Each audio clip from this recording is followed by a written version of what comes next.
Today, we shine a light on the cast of Smart Guy Then and Now, a sitcom that gave us brains, heart, and the bittersweet reality of growing up too fast. Some stars turned their brilliance into lifelong success. Some walked away from fame entirely. But 28 years later, what happened to the cast who we fell in love with? Bursting with bright ideas is Tahj Mowry as TJ Henderson. 10 years old, tiny in his frame but towering in intellect, and a child with an IQ of 180 that placed him in classrooms with teenagers twice his age. He was the boy who could memorize formulas in minutes, yet still wanted to play video games and argue about cartoons. That balance, genius with a child's heart, was his real story. Because here's the truth, being special doesn't erase loneliness. He knew what it felt like to laugh at the wrong joke and try to fit into circles where you weren't fully invited. Haven't we all stood there? Too young, too different, too unsure. For kids, TJ's journey says, you don't have to trade playfulness for perfection. For parents, it whispers, celebrate brilliance, but don't forget childhood. TJ teaches that intelligence is powerful, but it's kindness, patience, and connection that turn knowledge into wisdom. So to every young soul who feels out of place, you belong exactly as you are. Keep your curiosity burning, but never lose the joy of being a kid. Setting the standard is Atkins as Evette Henderson. 25 years old, intelligent beyond her years, but burdened with the silence that comes from being the only girl in a house full of men. She was the firstborn, the one who carried the weight of responsibility like an invisible crown. She knew what it felt like to be overlooked, to fight for space at the table, to feel like her intelligence and opinions were background noise in a world tuned to male voices. And haven't you felt that too? Sitting in silence, wondering if your words even matter. But Yvette's story whispers to every woman listening, you are not background noise, you are the song. She showed us that being ignored does not erase brilliance, and being underestimated does not erase strength. The loneliness she carried became fuel, and the dismissal she endured became defiance. She reminds us that women don't need permission to be powerful. So to the daughters, sisters, and mothers who feel forgotten, know this: your presence changes the story, your voice shifts the room. You matter, deeply, endlessly, and unapologetically. Leading by example is Jason Weaver as Marcus Henderson. 18 years old, the cool older brother with a voice for music, a spot on the basketball team, and a heart that sometimes wanted the party more than the homework. He enjoyed girls, sports, and late nights with his band. But underneath the swagger was a boy learning how to carry responsibility he didn't ask for. Being the second-born isn't easy. Always sandwiched between expectation and reality, between wanting to be carefree and being called to care. Haven't we all been there? Trying to prove ourselves, yet stumbling, learning, and loving at the same time? For teenage boys, Marcus reflects your struggle, wanting to be your own person, while still being tied to the people who define you. For parents, he's a reminder. Even the child who acts the most carefree feels the weight of love in unspoken ways. Marcus teaches us that coolness doesn't cancel out compassion. He was proof that you can stumble, laugh, dream, and still protect the people who look up to you most. Sharing every chapter is Omar Gooding as Morris Tibbs. 20 years old, with muscles from the gym, a bass guitar slung low, and a laugh that filled every corner of the Henderson home. He wasn't book smart like TJ, but he was life smart in ways that mattered: loyalty, humor, and heart. He could cut hair like a pro, season food like a chef, and still crack a joke that made everyone forget their worries. But even in the middle of all the comedy, Mo's story carried quiet weight. He was adopted, and the day he learned his birth mother was a fortune teller, the jokes paused long enough for real questions to rise. Who am I? Where do I belong? Haven't we all asked that, even in different ways? His bond with the Hendersons, and later his love for Evette Henderson, proved that family isn't just blood.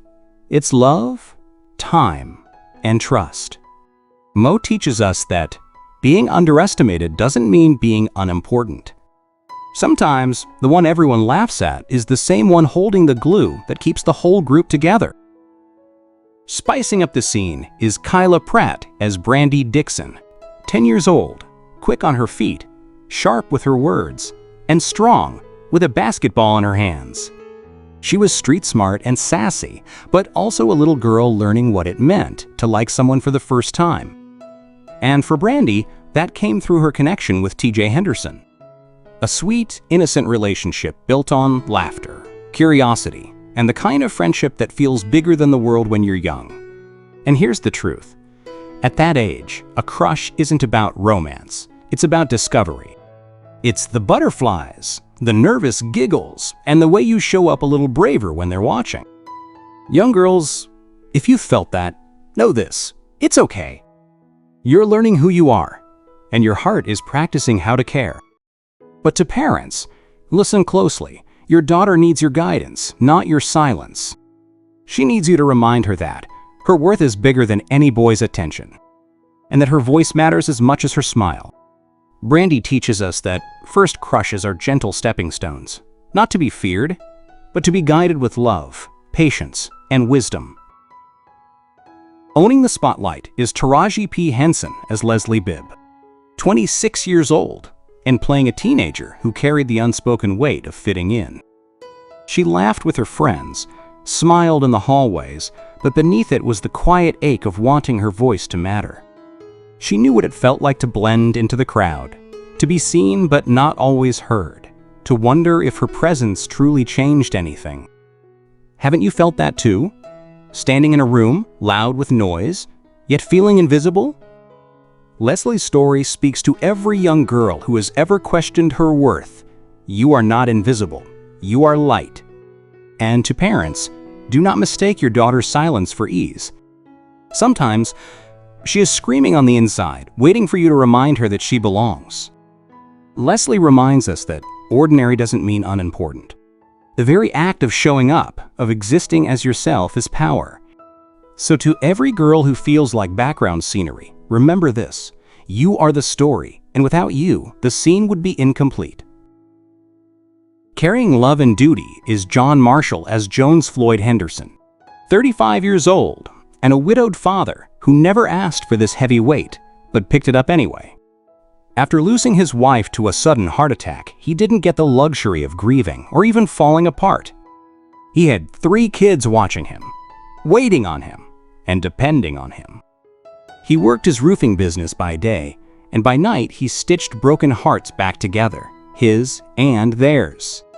Single fathers know this road, the endless juggle, the silent grief, and the invisible cape you wear, because there's no one else to put it on. Floyd's story reminds every black father that showing up, even when you're tired, is love in its purest form. You don't have to be perfect. You don't have to have all the answers. Being there, present, consistent, steady, is enough. To every man raising kids alone, grieving in silence but still pushing forward, we see you. You are the hero in a story no one claps for, but your children will never forget your sacrifice. Rising with style is Natashia Williams as Alina, 19 years old, a teenager and student at Piedmont High School, moving through the world of classes, friendships, and the social buzz that defined those teenage years. She was the girl who could sit at any table in the cafeteria and fit in. The one who laughed easily, but who also carried her own silent battles between expectations and identity. Haven't you felt that? The pressure of being present for everyone else while figuring out who you are? Alina shows us that high school isn't just about homework. It's about learning to belong without losing yourself. She was relatable not because she was flawless, but because she was real. A teenager with dreams, insecurities, and resilience woven together. To every young girl listening, your worth isn't defined by your popularity or the group you sit with. Your voice matters, your fears are valid, and your future is not limited by the hallways you walk today. Alina's story reminds us that growing up is less about fitting in and more about learning to stand confidently as yourself. Cool in every way is Arvie Lowe Jr. as Dion. 19 years old, vibrant, restless, and always creating moments that others would remember. A teenager and student at Piedmont High School, the same school attended by the Henderson siblings. He was the teenager who captured life in snapshots and who turned school hallways into stages. But underneath the performance was a truth all too real. Sometimes the ones who entertain are the ones who feel unseen when the curtain falls. Haven't you felt that too? Cheering others while quietly asking if anyone would cheer for you? Dion's story is for every young man who feels the need to impress, to remind him that being authentic is greater than being adored. And to parents, this is a call. Don't just laugh at your child's jokes. Look into their eyes. Don't just clap for their humor. Affirm their humanity. Dion's character teaches us that the funniest ones in the room often carry the deepest questions. He reminds us that being lighthearted doesn't mean being weightless. Every boy deserves to be taken seriously, no matter how playful his spirit appears. Keeping it real is Venus DeMilo Thomas as Mariah. 20 years old, a teenager and student at Piedmont High School, and the girl whose beauty drew Marcus Henderson and Morris Tibbs into rivalry, each fighting for her attention and affection. She wasn't just a crush, she was the crush. The one boys whispered about, and the one whose smile made the room shift. But here's the thing, when two people are fighting over you, it can feel less like love and more like pressure. Haven't you felt that? When admiration feels like a spotlight you didn't ask for? To the young girls who know what it's like to be wanted, remember, you don't have to shrink into pride or rush into choices. You are not a prize to be won, but a person to be known. And to the young boys, understand this. Chasing a girl isn't about outshining your friend or proving yourself louder. It's about respect. Value her voice as much as her beauty, and know that love is never a competition. It's a connection. Mariah's story shows us that the truest power isn't in being chased, but in knowing who you are when the noise fades away. And with that, we close the book on Smart Guy Cast Then and Now 2025. A black sitcom that brought laughter, lessons, and unforgettable moments. From the heartwarming Smart Guy episodes to every Smart Guy season, the journey of the Smart Guy cast has inspired us in countless ways. Some transformed in ways that surprised us, while others kept the spark we loved back then. This is a look at Smart Guy 1997, and a special glimpse at Smart Guy Cast Where Are They Now?, honoring the legacy that still makes us smile. Until next time, remember the laughs, honor the lessons, and cherish the cast.